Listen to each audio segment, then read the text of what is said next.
Hi, എല്ലാവർക്കും ശ്രീസ് ഫുഡ്സിലേക്ക് സ്വാഗതം.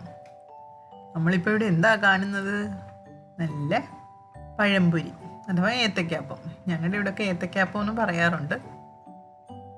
പെട്ടെന്ന് തയ്യാറാക്കാം. നല്ല സ്വാദിഷ്ടമായൊരു വിഭവം. നമുക്ക് എല്ലാവർക്കും അറിയാവുന്നത്, മലയാളികൾക്ക് നല്ലപോലെ അറിയാവുന്നത്. അപ്പോൾ അതിനായിട്ട് കുറച്ച് നല്ല നേന്ത്രപ്പഴം, പഴുത്തത് തന്നെ വേണം, നല്ല പഴുത്തത് എടുക്കുന്നതാണ് നല്ലത്. അപ്പോൾ അതിനായിട്ട് ഞാനൊരു ബൗളിൽ മൈദ ഇടുന്നത് ടേബിൾ സ്പൂൺ കണക്കിനാണെങ്കിൽ ഇതൊരു 6 ടേബിൾ സ്പൂൺ മൈദ ഇപ്പം ഞാൻ ഇടുന്നുണ്ട്, അല്ലെങ്കിൽ ഒരു കപ്പ്. അത് നമുക്ക് എങ്ങനെയാണ് നമ്മുടെ അളവെന്ന് വെച്ചാൽ അതിനനുസരിച്ച് നമുക്ക് എടുക്കാം. നമ്മൾ ഉണ്ടാക്കുന്നതിൻ്റെ ക്വാണ്ടിറ്റി അനുസരിച്ച് എടുത്താൽ മതി. ഇപ്പോൾ ഈ 6 ടേബിൾ സ്പൂൺ മൈദയ്ക്ക് ഞാൻ 1.5 ടേബിൾ സ്പൂൺ അരിപ്പൊടി ചേർക്കുന്നുണ്ട്. അരിപ്പൊടി ചേർക്കുന്നത് നല്ലൊരു ക്രിസ്പിനെസ് കിട്ടാൻ വേണ്ടിയിട്ടാണ്. ചവയ്ക്കുമ്പോൾ കറുവും മുറുവെന്നൊരു ഇത് കാണും സൗണ്ട്. അപ്പോൾ അതിൻ്റെ കൂടെ തന്നെ ലേശം ഏലക്കാപ്പൊടി ഇട്ടിട്ടുണ്ട്. അതുപോലെ തന്നെ ഞാൻ പഴംപൊരിക്ക് പഞ്ചസാര ചേർക്കും. നല്ല പഴുത്ത പഴമാണെങ്കിൽ പോലും ഞാൻ 1 സ്പൂൺ പഞ്ചസാര ചേർക്കും. പഴത്തിന് മധുരം കുറവാണെന്ന് തോന്നലുണ്ടെങ്കിൽ ഞാൻ കൂടുതൽ പഞ്ചസാര ചേർക്കും.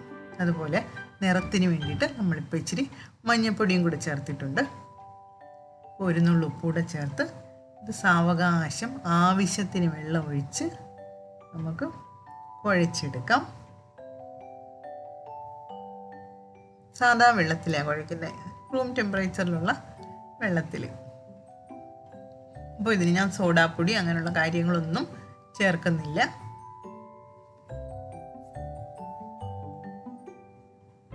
കട്ട കെട്ടാത്ത രീതിയിൽ പതുക്കെ ഇളക്കി വൃത്തിയായിട്ട് കുഴച്ചെടുക്കണം. പരുവം പറയുവാണെങ്കിൽ ഇതൊരു കറക്റ്റ് പരുവമായിട്ടുണ്ട്. അധികം വെള്ളമായി പോകരുത്.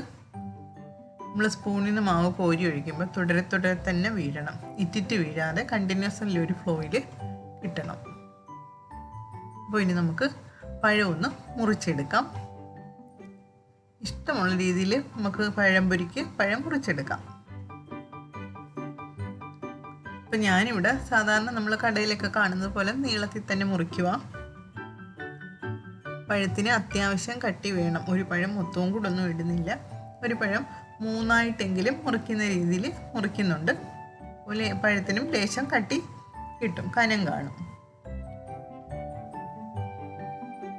അപ്പോൾ പഴമൊക്കെ തൊലി കളഞ്ഞ് വൃത്തിയായിട്ടൊന്ന് മുറിച്ചെടുക്കട്ടെ.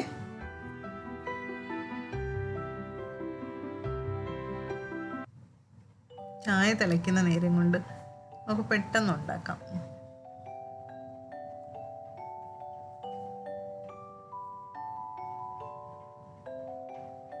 ആദ്യമൊക്കെ ഉണ്ടാക്കുമ്പോൾ ഇച്ചിരി പ്രയാസമായിട്ട് തോന്നും. ഉണ്ടാക്കി വരുമ്പോൾ അങ്ങ് ശീലമാവും, പെട്ടെന്ന് അങ്ങ് ആകും. അപ്പോൾ ഇതൊക്കെ ഒന്ന് മുറിച്ചെടുത്തിട്ടുണ്ട്. ഇനിയിപ്പോൾ എണ്ണ ചൂടാകുമ്പോഴേക്കും നമുക്ക് മാവിൽ മുക്കി പൊരിച്ചെടുക്കണം.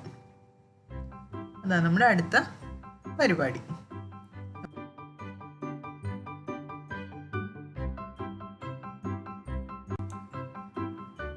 അപ്പോൾ മാവിൽ നല്ലതായിട്ട് ഓരോ പീസും മുക്കിയെടുക്കണം.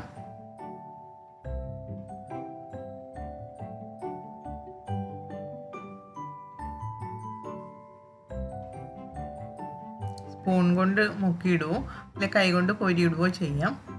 അതിന് മുമ്പായിട്ട് എണ്ണ ചൂടായോ നോക്കട്ടെ. നമുക്ക് മീഡിയം ഫ്ലെയിമിൽ വേണം പഴം പൊരിച്ചെടുക്കാനായിട്ട്. അപ്പോൾ എണ്ണ ചൂടായിട്ടുണ്ട്. മാവ് 2 തുള്ളി ഇട്ടതും എണ്ണയുടെ മേളിൽ ഫ്ലോട്ട് ചെയ്യുന്നുണ്ട്. അപ്പോൾ ഇനി നമുക്ക് പഴം പതുക്കെ ഓരോന്ന് മാവിൽ മുക്കി പതുക്കെ ഇടാം.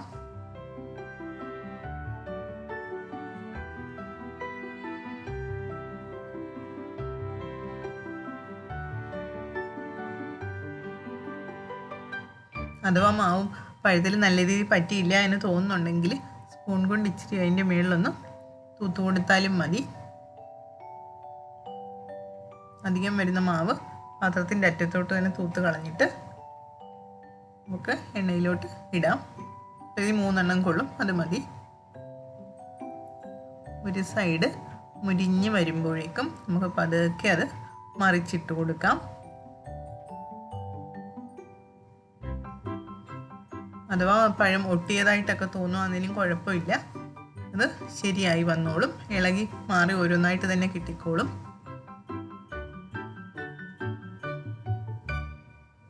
ചെറിയ തീയിൽ വേണം, ചെറിയ തീയിലെ മീഡിയം ഫ്ലെയിമിൽ മാത്രമേ നമുക്കിത് മൂപ്പിച്ചെടുക്കാൻ പറ്റത്തുള്ളൂ. കാരണം നമുക്ക് പഴംപൊരിയുടെ ഉള്ളും വെന്ത് കിട്ടണം. പെട്ടെന്ന് തന്നെ വെന്തോളും, ഒരുപാട് താമസം വരത്തില്ല.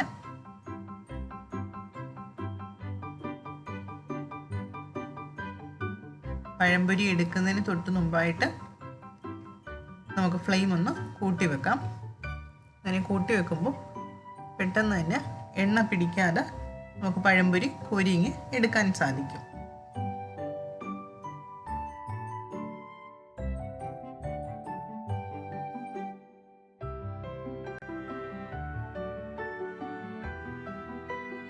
പഴംപൊരിക്ക് ഏറ്റവും നല്ലത് എപ്പോഴും നല്ല പഴുത്ത പഴം എടുക്കുന്നതായിരിക്കും പഴംപൊരിക്ക് നല്ലത്.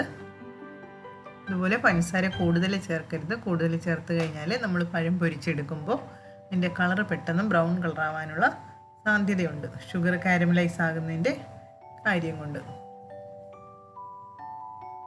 അപ്പോൾ ദേ പറഞ്ഞു വന്ന നേരം കൊണ്ട് നമ്മുടെ ഈ സെറ്റ് പഴംപൊരി റെഡി ആയിട്ടുണ്ട്. ഇതൊക്കെ ഞാൻ ഒന്ന് കോരി മാറ്റിയെടുക്കട്ടെ.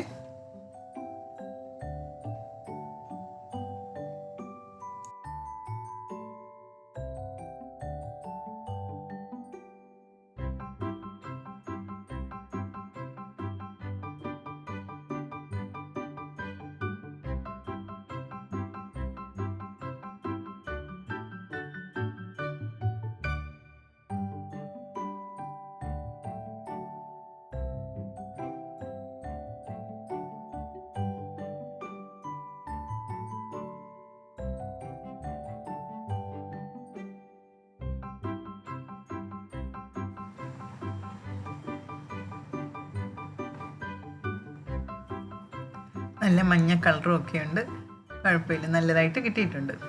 ബാക്കിയും ഇതുപോലെ ഞാൻ പൊരിച്ചെടുക്കട്ടെ.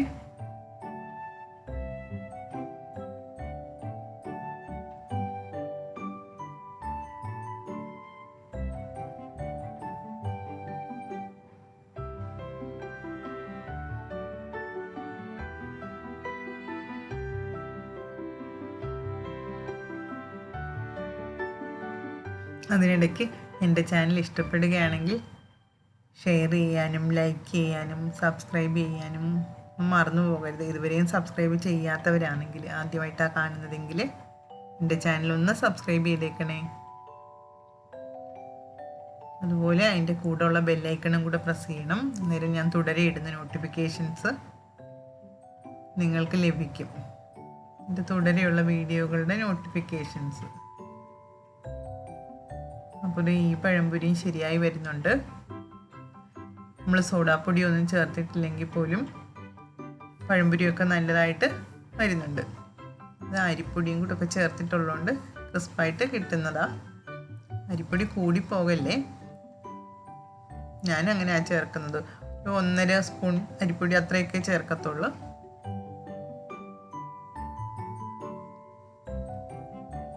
അതുപോലെ നമ്മുടെ സ്വാദിഷ്ടമായ ഏത്തക്കാപ്പം എല്ലാം റെഡി ആയിട്ടുണ്ട്. ഇനിയിപ്പോൾ ചായയും കൂട്ടി ഏത്തക്കാപ്പം കഴിക്കണം, മക്കൾക്കും കൊടുക്കണം. അപ്പോൾ എൻ്റെ ചാനൽ ആരും സബ്സ്ക്രൈബ് ചെയ്യാതിരിക്കല്ലേ, ലൈക്ക് ചെയ്യുകയും ഷെയർ ചെയ്യുകയും ഒക്കെ വേണം.